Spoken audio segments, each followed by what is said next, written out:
More than 50 million Americans are now 65 plus. By 2030, as the last baby boomers turn 65, older adults are expected to reach 20% of the U.S. population. And many of those people want to age at home, and they'll need some extra help taking care of themselves during their daily routines, and technology may be able to help with that. And so with me today, a company that's addressing this need. So we have Ryan Hurd, the CEO of Caregiver Smart Solutions. Welcome. Thank you very much. And great to see you again, Arthur Bavelas. Always great to see you, CEO of Family Office Insights. So Ryan, tell me about the company. What is it you do? So very simply, Caregiver Smart Solutions makes it easy, non-obtrusive, and more affordable to monitor your loved one as they age in place. You know, like you said before, there's 50 million Americans that are 65 and older right now, and 87% of them want to stay in home and they want to age in place. Sure. The problem is us, the children. That makes it very stressful. I want to know how my loved one is doing. You know, the basics. Did they get up? Are they moving around? Are they taking their medicines? And then, God forbid, the dreaded fall. Sure. Right? Those are the big things. So we want to know how they're doing.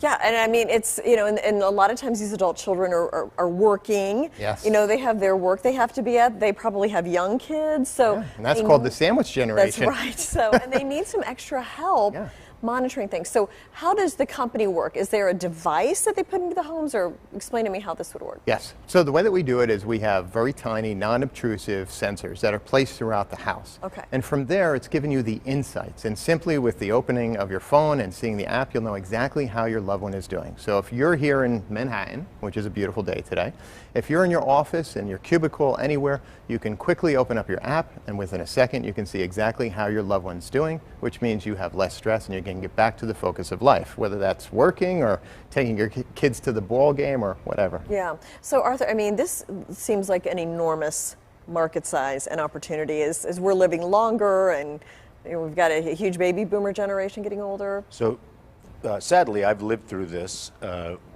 many have, with my mother living alone, for example, which, Ryan, I didn't prep you for this question, but at some point in the last few weeks, there was somebody that I was chatting with that quoted a statistic about a percentage of people who are living alone compared to where it used to be. Like there's a massive trend for people to live alone for one reason or another. Are you familiar with that statistic? Yeah. Most people are single and female that are living alone.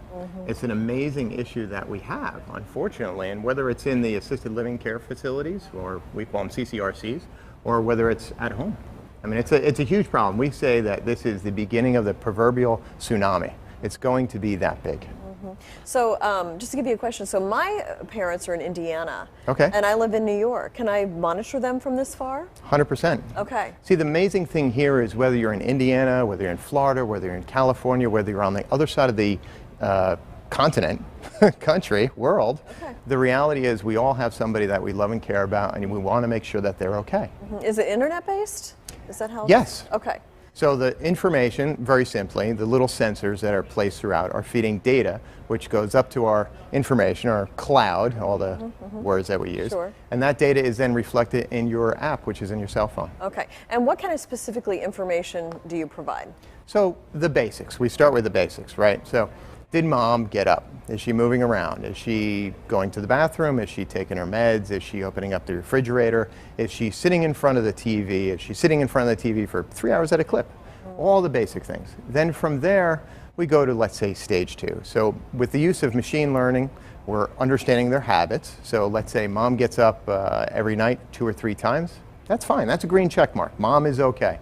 But if she starts getting up 4 or 5 times, maybe once, that's an anomaly, but 2 or 3 days in a row, it could reflect a urinary tract infection. So that's where we add AI on top of machine learning to see exactly and pull different information. Okay. Arthur, I mean, it's just amazing, the technology, how that's helping. So there's motion detectors and then the analysis of the data, but what struck me was the invasive nature of cameras. I don't want to know what people are doing by themselves, never mind my parents. That's very true.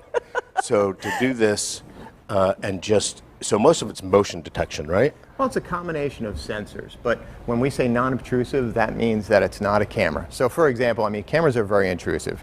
Not only are they intrusive, our loved ones don't want it. I tried it, and Dad put a dish towel right over that thing. Well, yeah, especially older people, they're not used to all this. Right, it's an invasion of privacy. I mean, I'm sure we could strap a GoPro to a little puppy dog and have him run throughout the house, but it's still not going to work out very well. Okay. So that's privacy.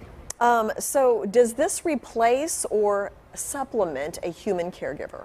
Supplement. Okay. So it's fascinating. On one hand, we call ourselves caregivers sometimes, the adult child caregiver. But the reality is it starts with mom needs a little help. She needs a ride to the shop, right, AMP. She needs a ride to go see her doctor. And then all of a sudden it goes from those onesie twosies to blink 2 years later and you're there every single day all the time because your loved one needs that much help.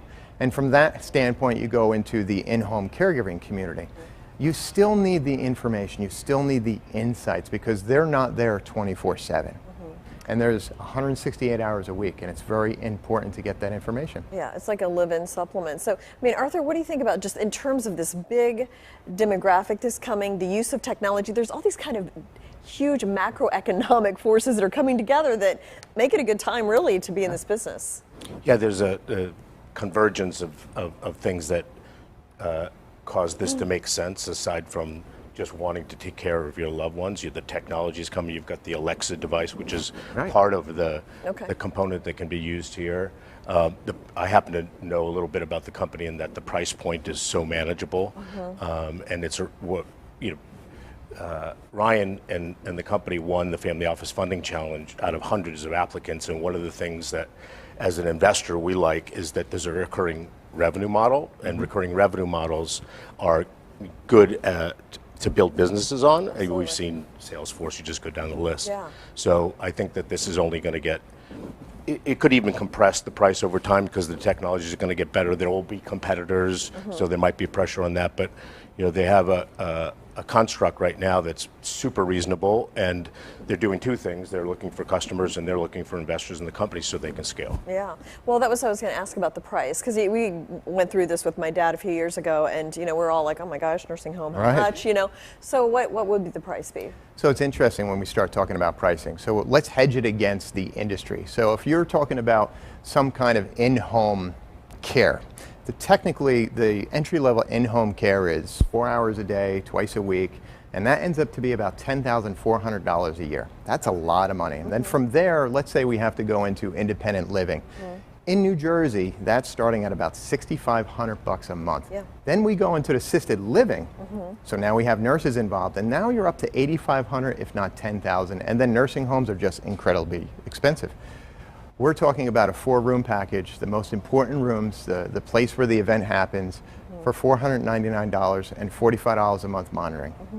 That is what relieves your stress and gives you peace of mind. Yeah. You know exactly how your loved one is doing. Right, and the person can still go to work, they can monitor the parent, they can swing by on the way home, check on them in person, visit with them for a little bit, and still kind of feel like comfortable. And now it gives you the insight. So if, let's say, it looks like mom's losing a little bit of weight, you can literally look at the refrigerator and see how many times she's opened it. Interesting. Those are the kind of things we're talking about. It's data-driven too. Yeah. At the very least, people want to stay home. They want to be in their own environment, especially everybody when they get older. So it satiates that desire. And then if it, at the very least, pushes off that $10,000 a month, $6,500 a month bill, because it's going to happen presumably at some point, unless something else happens, right? The other interesting part is when we talk about this, I mean, you talk about the greatest generation, which is 90 plus years old. There's 40 million Americans right now. Then we add the baby boomers. That's another 76 million Americans. And then when we talk about CRCs, or assisted living facilities, there's only 1.7 million beds. We can throw all the money we have at it. We could start building all over the country. We'll never be able to have the capacity that we need. So we're literally forced into staying home and aging in place. And then there's the appetite from, it's called the payer system, which is the insurance companies. It is more cost effective to keep you home, throw everything at it. Our system, visiting angels, visiting nurses, visiting doctors, visiting everything.